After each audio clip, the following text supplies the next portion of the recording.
This is the Digging for Truth podcast, presented by the Associates for Biblical Research, demonstrating the historical reliability of the Bible through archaeological and biblical research.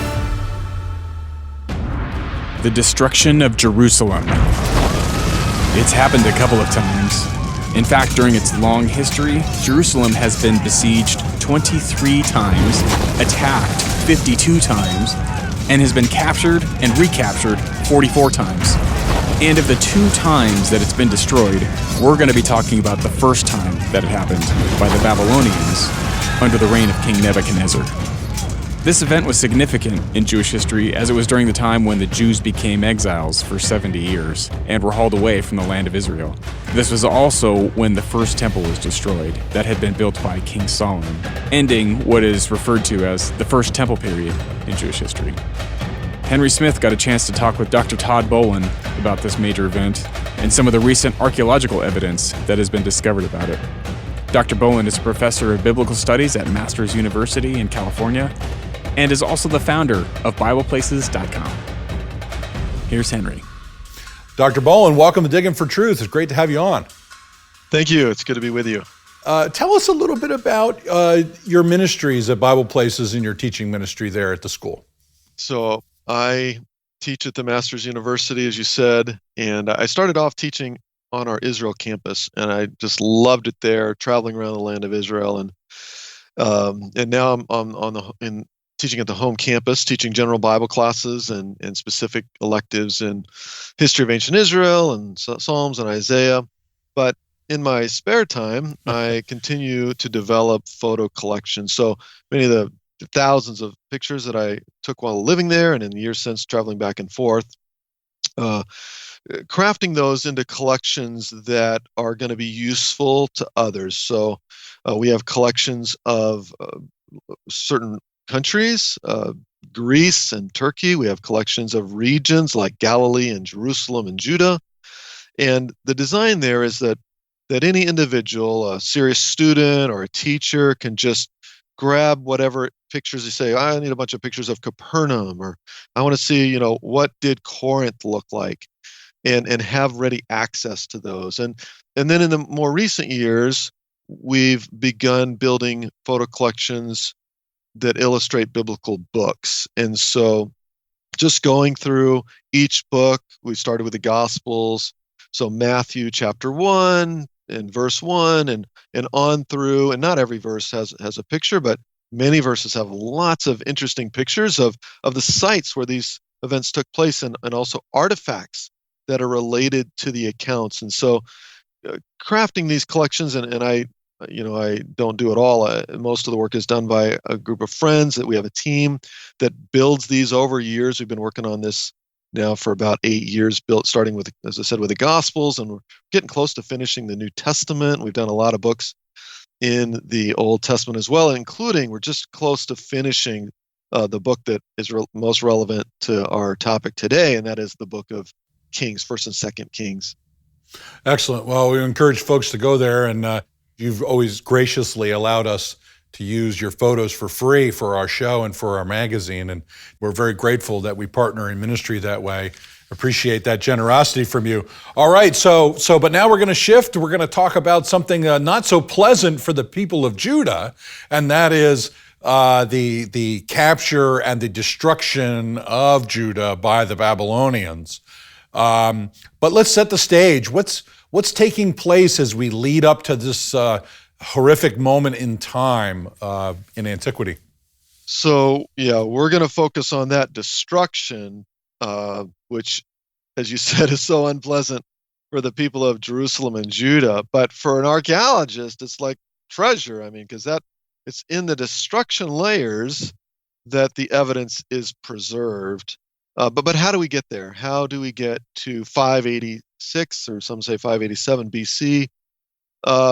Well, we get there after a long time of the Lord's patience. Really, that's the right way to say it, that God has been so gracious to his people.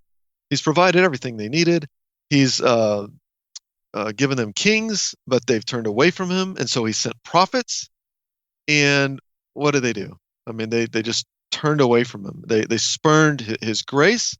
They rejected his word. They even killed some of his prophets. Actually, this morning in my personal Bible time, I read about how they killed Uriah the prophet. We don't even know about him. He didn't write a book or whatever. They killed him. That's in the days in the book of Jeremiah. And so that's what's going on. There's a brief reprieve with Josiah. He was a good king. Oh, what a good king he was. But it wasn't enough, because when Josiah died, his sons were wicked. And so now that wickedness here it's going to tie into the invasion of the Babylonians. And here comes Nebuchadnezzar. So the first invasion of Nebuchadnezzar is mentioned in the book of Daniel.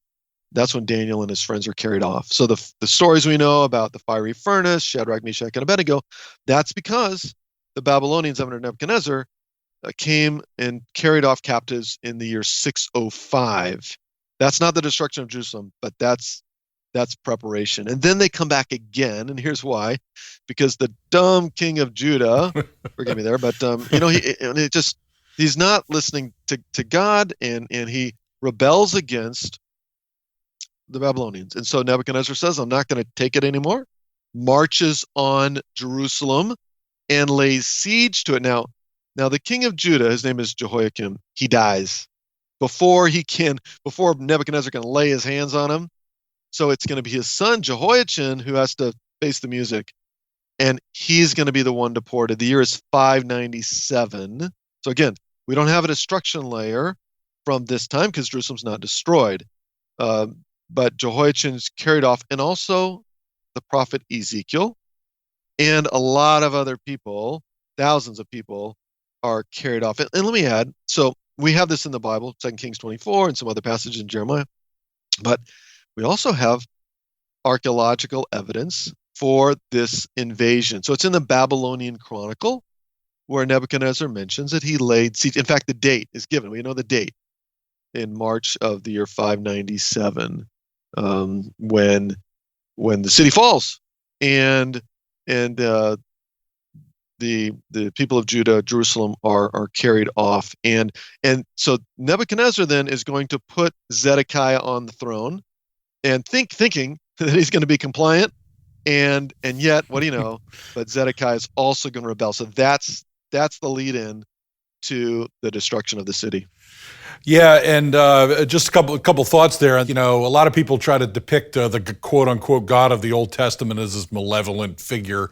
But the truth of the matter is we see this trace of his grace over and over again. I'm reminded of Psalm 106, where God just lays out this indictment against Israel, and they get to a point where they actually murder their own children in sacrifices to Canaanite gods. So this is no just capricious acts by the Lord, but the result of many centuries of rebellion against his word. So what's life kind of like during this time? We're getting close to the destruction, but we're still about 10, 11 years away. That's right. And the information, so like, how do we even know what I'm going to tell you about what life was like? We don't have, at this point now, we don't have Babylonian records. So the Babylonian Chronicle that I talked about before in connection with Nebuchadnezzar's attack in 597, it breaks off in 594. If you could ask some archaeologists or historians, like, so if you could have any, discovery, whatever, on their list is going to be, if we could have the rest of the Babylonian Chronicle that describes the conquest of Jerusalem in these last days of Zedekiah, because we don't have that. Egyptian sources, likewise, pretty paltry. But the Bible, so Jeremiah and the book of Kings, they tell us that Zedekiah, now he's a son of Josiah, so you might think like, that's, but he wasn't a very good king.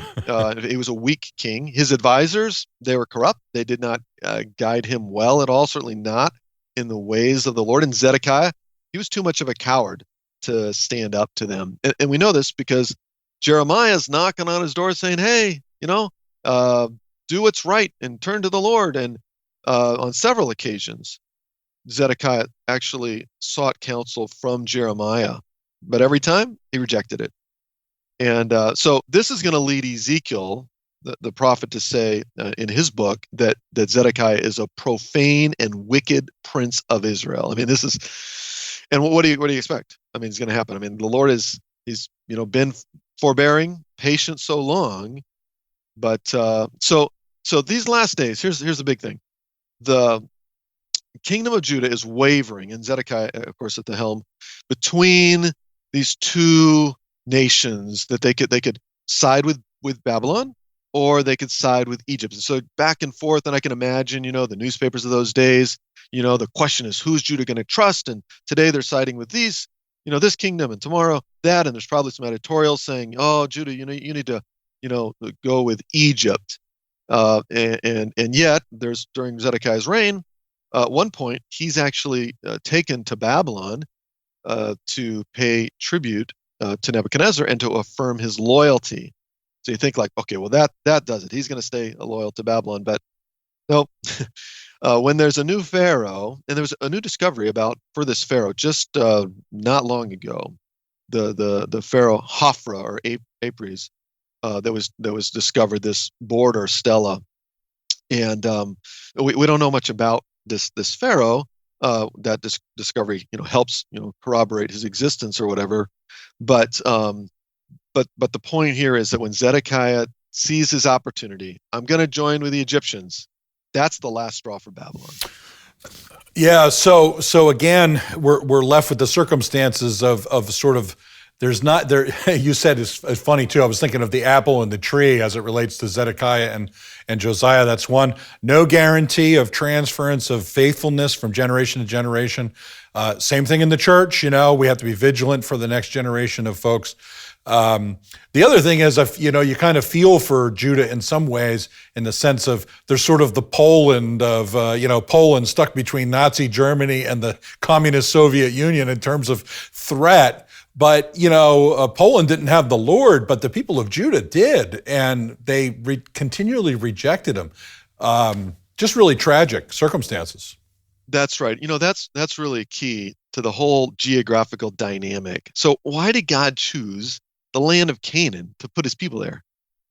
Because as you said, I mean, it wasn't just in the time of Jeremiah and Josiah that they were in between these two powers. That was so much of their history. And here's the point. They're going to have to rely on the Lord. The only way you're going to make it. And you know what? When they did God come through? Right? I mean, every time. Every time, that's right. Yeah. But when they didn't, then judgment fell. That's right. So we should mention, too, this Pharaoh Hophra, this stela that was discovered made our top 10 list for the year 2021. So we encourage folks to go back and watch that. So, Todd, I thought maybe we would, since we have a little extra time in this segment, let's move into some material we planned on the next segment, just set the stage. Let's begin talking about a little bit of this evidence for the invasion. Maybe start with introducing the Lachish letters, and then we'll expand on that a lot in our next segment. Yes. So the archaeologists have found a lot of evidence for the destruction of Judah. So we're going to focus on Jerusalem, but it's other cities as well that they excavated Gezer, just Babylon destruction, and at Bet Shemesh, also in the Shvelah, and out near the Dead Sea in Gedi, and further south in the Negev, Arad, and near Jerusalem, Ramat Rahel, and many other places. The archaeologists have found where the Babylonians marched through. But the most interesting, as you said, it's Lachish. And Lachish, so maybe make this a good clarification to make. People who are familiar with archaeology here know of the dramatic destruction of Lachish in the time of Sennacherib and the Assyrians, 701 BC.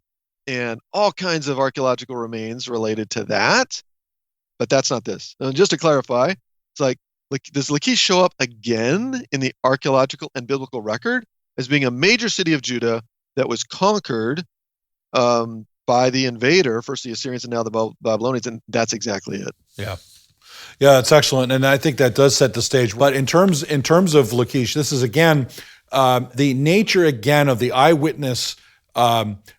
Lachish is a key city. We go to the archaeology, we find the evidence. Yes, it's in a strategic location. It fits the biblical account. Maybe comment on that a little. It does, and as I said, it's not only the Babylonian destruction, but the Assyrian as well. It's it's not on the normal tourist route, but I love taking my students to Lachish and standing there because it does match so well the biblical account, both of Sennacherib's attack and then later the Babylonian invasion, the destruction of level 3 and then level 2, and the Lachish reliefs, the famous reliefs in Nineveh, and then we have the Lachish letters. Okay, Todd, we brought up the Lachish letters. Let's focus our energy on these letters, and maybe you can give a little bit of a tutorial on that as well. Yes, so the archaeologists were working in the city gate, and of course, they're digging in different places, and there's been different campaigns too we can just throw in. This one I'm thinking of now where they made this dramatic discovery of the Lachish letters was the British expedition under James Leslie Starkey in the 1930s. And so they're digging away in the gatehouse, and they find there on the floor potsherds. Well, of course, potsherds are everywhere, but these are special because they are inscribed. And those familiar with archaeology, know well this phenomenon of ostraca, and of course the desire for archaeologists to find any kind of writing and being careful in the pottery washing. I remember many afternoons, with the ABR team washing pottery, and you want to be careful that there's any writing, whatever, that you identify, and of course you don't scrub it off. And well, they found about 20 inscribed potsherd, these ostraca, and they gave them numbers, Lachish letter number 1 and 2, and they tell us different things about what's going on there. Now, should maybe make it clear that these are potsherds. Okay, so they're not monumental inscriptions. This is somebody's note, like a Post-it note. They just kind of jotted real quickly. The potsherd just laying on the ground or whatever. They pick it up and they scratch something on there in haste. And so these different letters are written by different people. They're coming and going, to different places, and we don't always know. And a lot of time we just have to struggle to determine the meaning, the context. But the most interesting one for our subject now that actually talks about this invasion is the Lachish letter number 4. Lachish letter number 4 is interesting because it records the final days of Judah, and in fact, it parallels so nicely with what Jeremiah wrote in Jeremiah chapter 34. So I imagine, can't be sure, but something like, it's a Monday afternoon, and Jeremiah writes down in his book, this verse is from Jeremiah 34, verses 6 and 7. Watch the city names here. Then Jeremiah the prophet told all this to Zedekiah, king of Judah, in Jerusalem, while the army of the king of Babylon was fighting against Jerusalem and the other cities of Judah that were still holding out. What were they? Lachish and Azekah. These are the only fortified cities left in Judah. So there we have an eyewitness testimony that the last 2 cities outside of Jerusalem that hadn't been conquered yet by the Babylonians, and this is the year now 586, some say 587, either way, this is the right before the conquest. It's Lachish and Azekah. Then watch this. So Lachish letter number 4 says this: we are watching for the signals of Lachish. So like the signal fires. They have a messaging system. They're looking out for this. There are, by the way, different interpretations, and because scholars love a good debate, and so different things have been written. But a general view of this, they're looking for the signal fires of Lachish, according to all the indications which my Lord hath given. For we cannot see the signals of Azekah. So what does that mean? I mean, Azekah has fallen. So Jeremiah 34, if that's written on a Monday, Lachish letter number 4 is written on a Wednesday or Thursday. I mean, it's very close in time, and we know the sequence. We know that Babylon conquered Azekah, and then Lachish fell, and that meant, here's the key, right, and why Lachish is so important, is that the way is open for Nebuchadnezzar to march on Jerusalem. And Zedekiah and his cronies in the city, they got to be shaking in their boots because, they know now their protected cities, they're gone. Okay, so, a lot of times in archaeology, there's a lot of different ways we make connections to the biblical text, generic connections, cultural background, this kind of thing. But I love the way you describe this, Monday to Wednesday or a Thursday kind of thing, because there's no way to get away from the proximity of this. I mean, this is almost like the scribe is talking with Jeremiah in sequence. Like, you could almost insert this into the biblical text. It's extraordinary. Just comment on that a little bit more. I'm so intrigued. I've always been so intrigued by this letter. Yeah, I mean, that's why, and this is a sensation. I mean, when it was discovered, and of course, like I said, there's 20 Lachish letters, but focus usually goes right to this one because, I mean, it just matches up, so well with these final days recorded in the book of Jeremiah. And so, we don't, to be fair, we talk about archaeology in the Bible, and there's not a lot of specific events that archaeology speaks to. I mean, directly. I mean, that's, because, what's the nature of archaeological remains? You have some lady's jewelry, or you have a house, or you have some tomb, but to have like an event that is named specifically, I mean, like, wow, I mean, what an exciting thing. So yeah, you never, pass by Lachish without spending a good bit of time talking about going to the gatehouse, pointing, hey, there's where they found this letter that so strikingly confirms the biblical record in Jeremiah. Yeah, and really appreciate your sharing the details of that. We don't find a lot of inscriptions in Israel as opposed to places like Mesopotamia, so this really makes this quite miraculous. Yeah, so, again, I just, come back to, the Lord's faithfulness and the record of Jeremiah. He's not the only one, but it's also Habakkuk, who's living at Zephaniah. And maybe the average reader doesn't realize that you have a proliferation of prophets right at the time of invasion. So now, why is that important? Because this is the time where it could seem like God is least in control. But what do the prophets say? God is most in control. And this invasion, this judgment, is actually from his sovereign hand, and he's going to use it to accomplish his purposes. Yeah, amen to that. All right, so here it is. We're on the cusp of disaster here. They siege about 18 months or so, but I won't make any more comments. I'll let you sort of develop that as we're headed towards the final events. Yeah, so these final months of Jerusalem's existence before, the conquest, and Jeremiah's going to talk about the 70 years of exile, that is somewhat shrouded in mystery because the Babylonian Chronicle doesn't exist. So I talked about how that it breaks off in 594. So Egyptian sources aren't very helpful either, but we're looking at the record in Kings. We're looking at the account in Jeremiah, some as well in Ezekiel, to piece together, try to understand what's going on. Like you said, it's about 18-month siege, and I almost want to preface almost everything I say here has been debated or disputed in the last 100 years or whatever, including the length of that siege, including when it ended.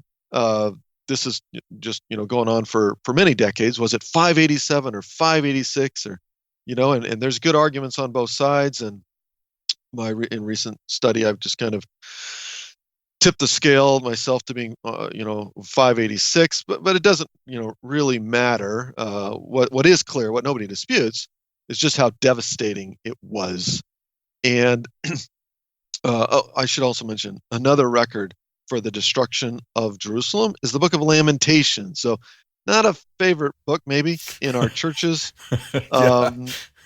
These 5 chapters describing just how devastating. I think Jeremiah is the author of this book, and how the Lord had seemingly abandoned the city, and there's weeping going on. It's just this horrible scenario because, so if I can just read a few verses from 2 Kings 25. Here's the fall. Here's how, and we want to develop out the archaeology of this description here, 2 Kings 25, verses 8 through 10. On the 7th day of the 5th month, in the 19th year of Nebuchadnezzar, king of Babylon, Nebuzaradan, commander of the imperial guard, an official of the king of Babylon, came to Jerusalem. He set fire to the temple of the Lord, the royal palace, and all the houses of Jerusalem. Every important building he burned down. The whole Babylonian army, under the commander of the imperial guard, broke down the walls around Jerusalem. And so it's going to continue on and talk about just the sad fate of the king, Zedekiah, when his sons were killed before him and his eyes were gouged out. He's carried off to Babylon. There is hope in that chapter. I don't want to deny that. That's maybe outside the scope of what we're talking about now with the destruction. But this is just a devastating day, really month, actually. This Babylonians are wreaking havoc on this. Probably, too, like we talk about some of the remains here, like the ash layer. Why were the Babylonians so irate? I mean, why did they burn down, it says, all the houses of Jerusalem? I think they just had it. I mean, they were fed up. I mean, Zedekiah had toyed with them long enough. He forced them into a long siege, in 18 months, because Jerusalem was so well fortified. And when they broke through, a little bit like the Romans later on, in the year 70 AD, there was no restraint. And of course, that fortunate for the archaeologists, because so much was preserved because of that destruction. Yeah, it's sort of they were sort of storing up their wrath towards the people of Israel, towards Jerusalem, in the sad way, of course, and is sort of unleashed on them. But to shift to the archaeological question, reading in that text, boy, there's a lot of clues there an archaeologist would be looking for. Maybe you could point that out, like when you're thinking like an archaeologist or someone looking for evidence. What do you see there that you want to look for? Maybe point that out for someone who's new to archaeology for the first time. Sure. I mean, fire, conflagration, ashes, destruction, and looking for evidence of that in the wooden beams that are going to be burned, and as well as evidence of the fighting, the conflict. The siege is going on. Presumably, there's going to be attacks and arrows that are shot, and there's going to be defenders on the walls. And yeah, so the archaeologist and the biblical historian, they're just looking for little details in the text that can clue us in to the big picture and what we might find preserved in the archaeological record. So now, as sad as the event is from an archaeological standpoint, a destruction by a military force is an archaeologist's dream. And we really do have an inordinate amount of evidence. Yes, so you're right. I mean, the amount of evidence, and more, I mean, in recent years, just last year, like every year almost, there's another discovery about something related to the Babylonian destruction of Jerusalem. So I want to point to that, but maybe before I dive in, just one other thought. So because we have so much archaeological evidence from this time period. In fact, there's an archaeological commentary written by Philip King some years ago on Jeremiah, and another book that came out just a few years ago, that's another archaeological commentary on Jeremiah by Rabbi Yehuda Landy. And like, how can these scholars do that? And yet, and maybe you hear this, David, like, why don't we have an archaeological commentary for the time of David? And here's the short answer: destruction. David conquered, he wasn't conquered. And so the remains weren't preserved. His just era went into the time of Solomon, and that went into the time of Rehoboam. So where you have this profusion is right now in these final days, King Zedekiah. So what do we have? So different excavations working in the city have found remains in different places. Maybe the main one that's visible to tourists today in the city of David, and the famous Area G. And this is that area on the slope just below what we believe is the Palace of David that Yigal Shiloh excavated 1978 to 1985. And he found a lot of neat things from the Iron Age, especially from the end of the Iron Age in our time here of the destruction. So in Area G, they found a room that's just full of ash that apparently wooden roof beams that had been burned. In fact, they dubbed the room, they called it the burnt chamber, and arrowheads in there too.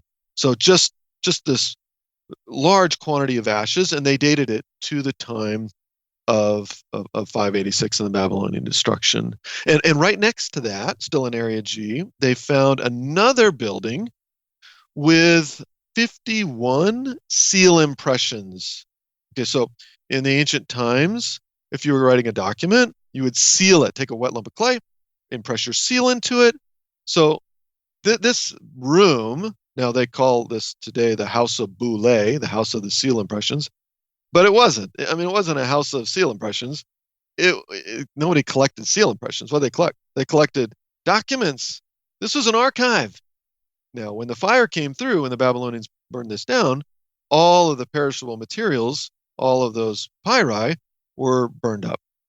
But those the lumps of clay that had, of course, hardened by that time, when the fire preserves them. And so in these inscriptions, we have lots of names. If you want to know, like, what are the names of people in those days, you just look through that. It's really a rich collection, including 2 people mentioned. We have their names in the biblical account. One of whom is in the book of Jeremiah, Gemariah, the son of Shaphan. And so we know one of the contemporaries of Jeremiah living in the city, and we have his own seal impression right there in the House of Boule in Area G. And right next to that, still staying in Area G, they found a toilet. Okay, so part of a house. No, they don't find a lot of toilets in the ancient world. That's it seems to be this is for the wealthy people. Say like, well, what does that tell us? Well, the archaeologists they did what you expect, and they dug underneath it, and they discovered a cesspit 6 feet deep, and they analyzed it, and they were able to determine that the diet of the household included salad plants, pot herbs, spices, not much wheat and barley. That's a reflection of famine conditions. Yeah. But also this, they found an unusually large number of eggs from 2 different kinds of human intestinal parasites. They found tapeworm and also whipworm. And that's evidence of extremely poor sanitary conditions that reflects the final days of a siege, when they just didn't have food. I mean, again, 18 months that they were under siege from Babylon. So that's dramatic finds.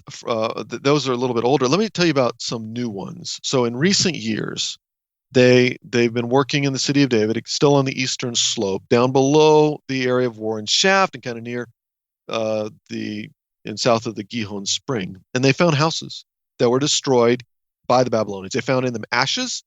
They found the collapsed building. They're able to date this. They say, like, how do you know? Because maybe it was destroyed some other time, whatever.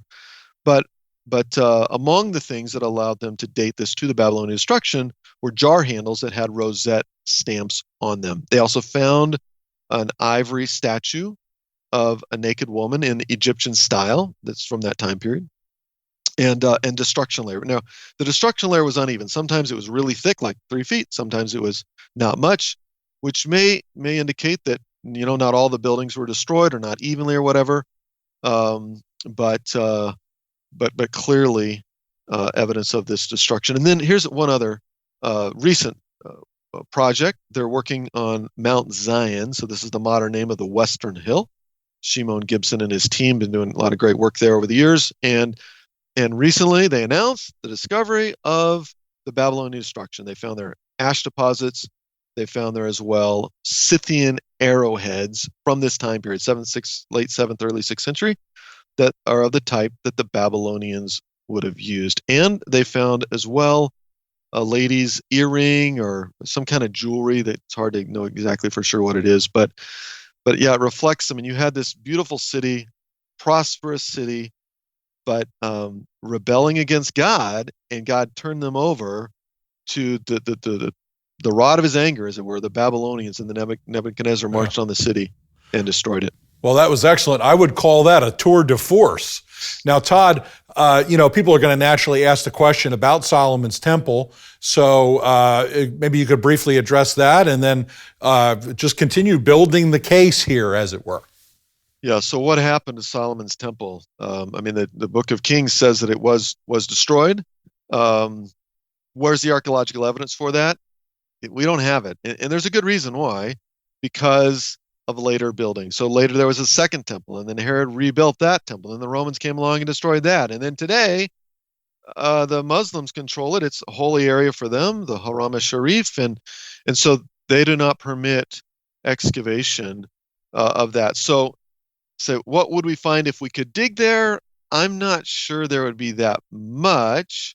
I mean, I think the Babylonians really thoroughly destroyed it, but there's still a lot more that we do know about, including, so this is another one of those recent discoveries. Now, they've been working in the area of what is locally known as the Givati parking lot. I know that doesn't sound, very attractive as a name for an excavation, but it was a parking lot. And I remember, we'd walk through that with our students or whatever, and then they started a small hole and a bigger hole, and now it's this massive hole where they've just been digging down and down. And what they've found from this time, they found evidence of Babylonian destruction of Jerusalem in a public building, or maybe public, or maybe an elite building of some kind. A wealthy person lived here or something.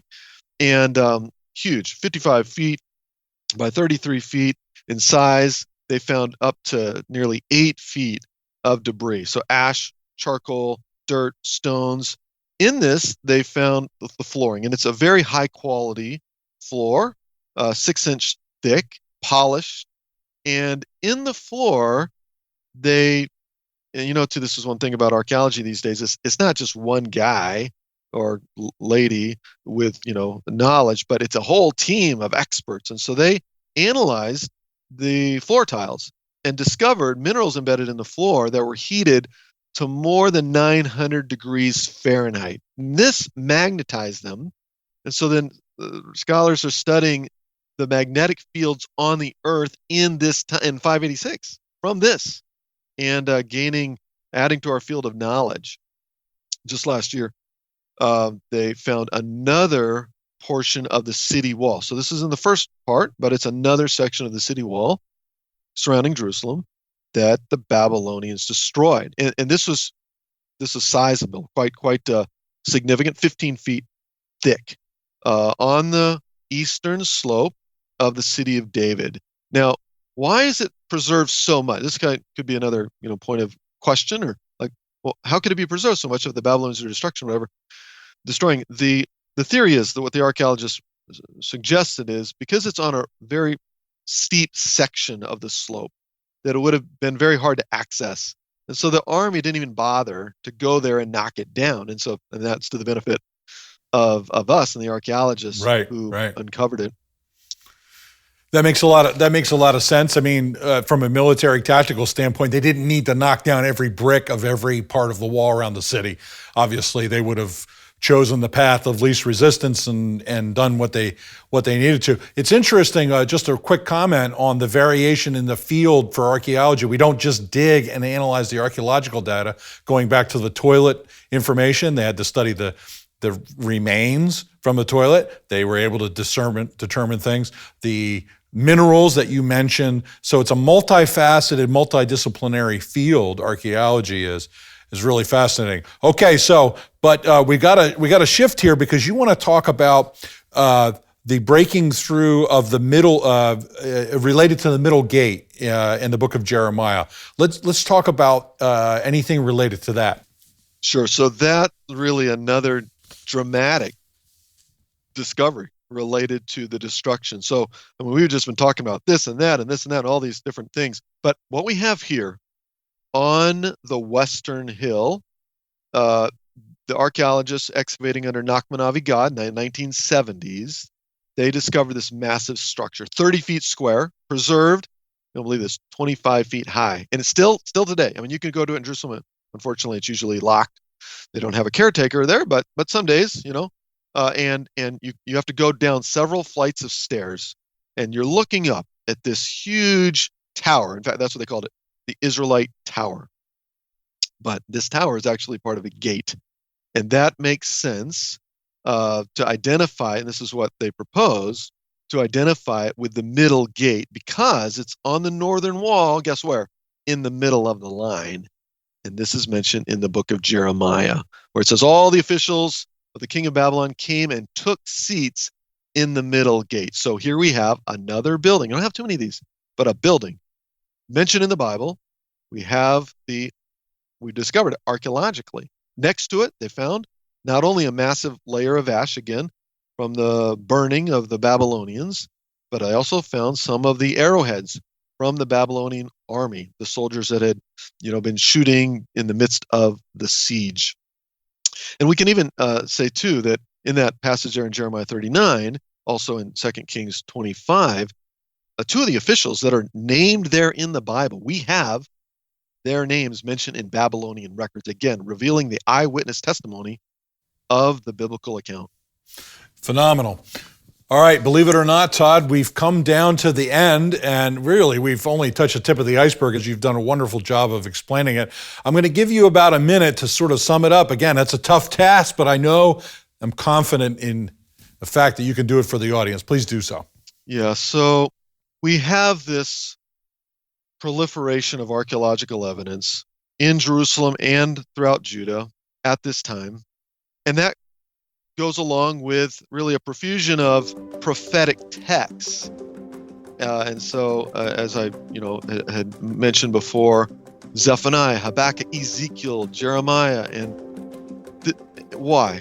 This is a dramatic moment in the history of Israel. You might think that all is lost. I mean, you might think like the temple's burned, like it's never coming back. I mean, Jerusalem's been destroyed. It's never going to be rebuilt. What do these prophets say? What does Jeremiah say, for instance, right? There will be a new covenant. God will restore Jerusalem. What does Ezekiel say, right? The temple that was destroyed, right? There's going to be a new temple where God is dwelling in the midst of his people. And as crazy as it might have sounded in those days, you might have thought like, oh, these prophets are crazy. No, right? The Lord's word is true. God keeps his promises. And so even in the midst of destruction, we have a testimony of God's faithfulness and his promises to accomplish his purposes for his glory to fill the earth. Amen to that. Well, thank you, Todd, for joining us. Fantastic job. We so appreciate what you do. There's been a lot of interest in this period of history of the destruction of Jerusalem and of the temple and of the 70 years of exile for the Jews in Babylon and Persia. We'll link to a couple articles in the show notes if you're interested in reading a bit more about it. And if you want to check out some of the resources that Dr. Bolen has put together over the last 20 plus years, you can go to BiblePlaces.com. Until next time. Digging for Truth is a presentation of the Associates for Biblical Research. To find out more about ABR, just go to BibleArchaeology.org.